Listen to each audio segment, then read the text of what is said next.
Now joining us in studio is a man who was on a cruise, went in a 3-point contest, and won for the entire ship. He played in the NBA. His name's Jeff Judkins. What's up, Jeff? I know. Hey, I had to do it. You know, I had to support and keep BYU strong. You know, there's a lot of BYU fans on that ship. So where'd you go on the cruise? We went to Cozumel, and I can't remember other two ports, but it was Mexico, and just was a great. You know, my son won the hot shot.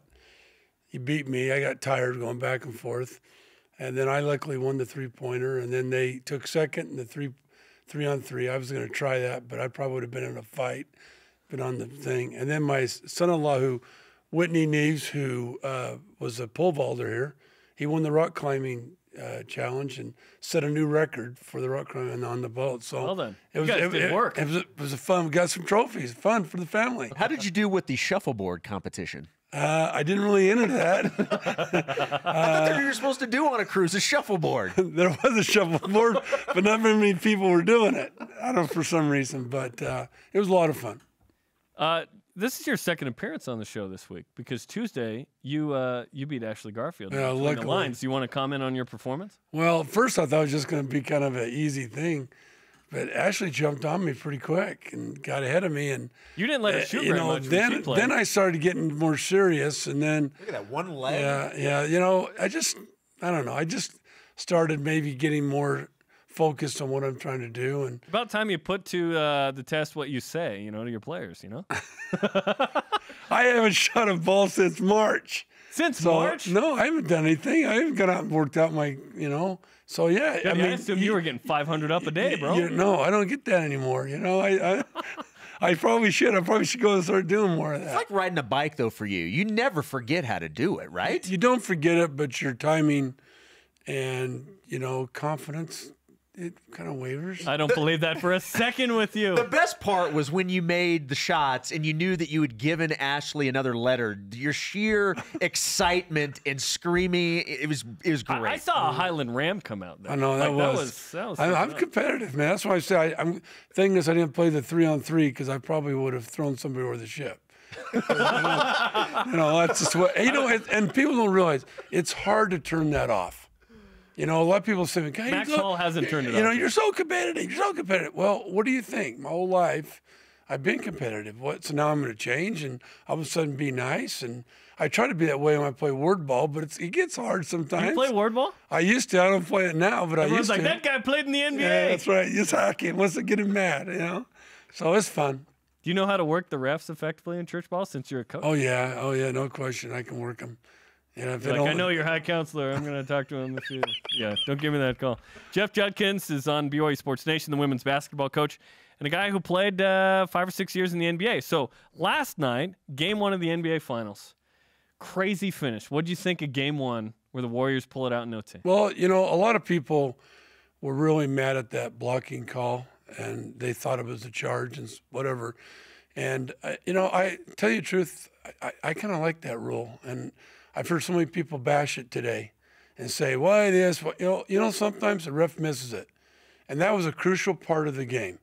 And if you watched it in slow-mo and watched it personally, the rule is your shoulders need to be straight. You need to not be leaning either way. And I thought he was leaning, and that was the call. Durant could have made it a lot easier. He just would have passed it to Green and dunked it. Yes. It would have been a lot easier, but I really thought that was the right call, and that wasn't the whole game. I mean, even if they were called a charge, there was 30-something seconds. Who knows what could have happened? But I kind of like that. I kind of wish we got an our game where there's been some calls at the end of the game that were very questionable, and you know, going through it is probably a good way. You'd be okay with stopping the game? I don't look at that because that's the con, right? Yes, that's probably the worst part of it. But yes, if you know if that's the situation, yeah. You know, I bet it's going to come someday. It's like football. Coach throws out a red flag and wants that thing evaluated with all the technology now. But that was a big play. But, you know, the biggest plays, you watch the pros and they make mistakes like my girls make, and I'm going, they're pros. How are they making this mistake? Do they know the score? You got to know the score. Yeah, but what was interesting, we were talking about this before we went on the air. You know, obviously everyone's talking about J.R. Smith thinking that the team was up. when they were tied. You said you'd be shocked if he was the only one that was in that situation. I would say right now the audience was watching the game, 20% of them thought that they were up.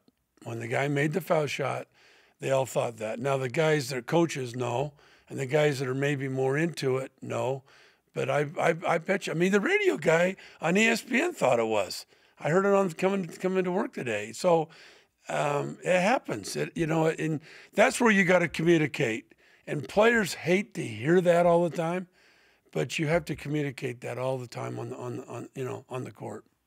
Talking with Jeff Judkins on BYU Sports Nation. The men's schedule is different than the women's schedule in league this year. The men want to take advantage of 2 more non-conference games, so it's not 18 games, it's 16. The women's is stayed at 18.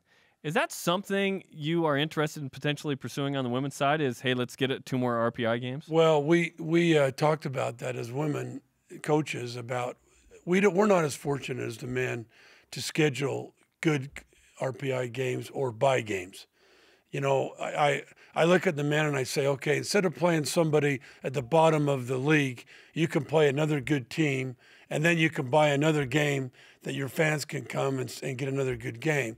So I totally understand that. The women's side of it, we looked at it and said, we're not going to be able to do that, and we really want the true champion.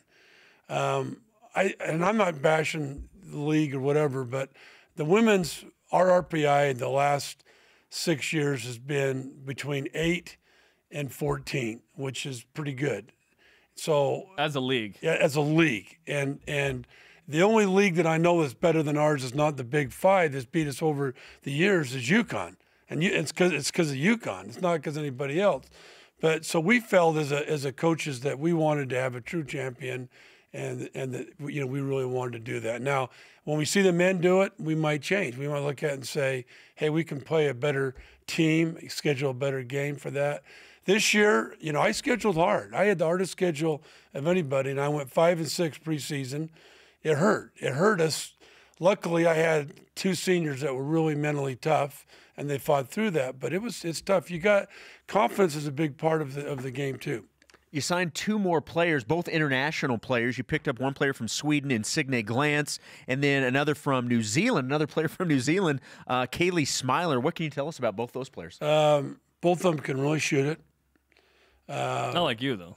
No. Can they keep up with you? No, but they're gonna work on it. They're gonna get there. Kaylee's a little combo, can play 1 and 2. I kind of feel we need that on our team. We need somebody that can kind of bounce around. It kind of helps us. And Sig is a 4 strictly. She can shoot it. She reminds me She reminds me of Corianne Wood. If you remember Corianne Wood, who played here, she's very similar to that. This is where BYU has been great, and there's not very many programs that can really say this. And our athletic department does a great job of letting us recruit who we want to recruit and go wherever we want. We got a girl in Sweden, girl in Canada, we got girls in New Zealand, we got 2 girls in Brazil. I want to go on your recruiting. I mean, we have really tried to do the best we can to find the best players, and through the church helps us a lot with players that they hear about or see and let us know, and that's been a real positive thing for us. Well, great stuff, Jeff. We appreciate it. Good luck in ward ball, and just shoot threes. Don't even. Well, I think we need to have Channel 11 3-point contest and see who can win this. Okay? If you're not in it, I'm game. Okay. Well, I won't be in it. I will be roughing. How's that? I don't want to compete against you. We don't need that kind of pressure. Exactly. Thanks, guys. It's fun to be on. Thanks, Jeff. Twice this week. God, I love it. Good, man. I love it. Good for us. Ratings bonanza. Double dose of my Juddy buddy.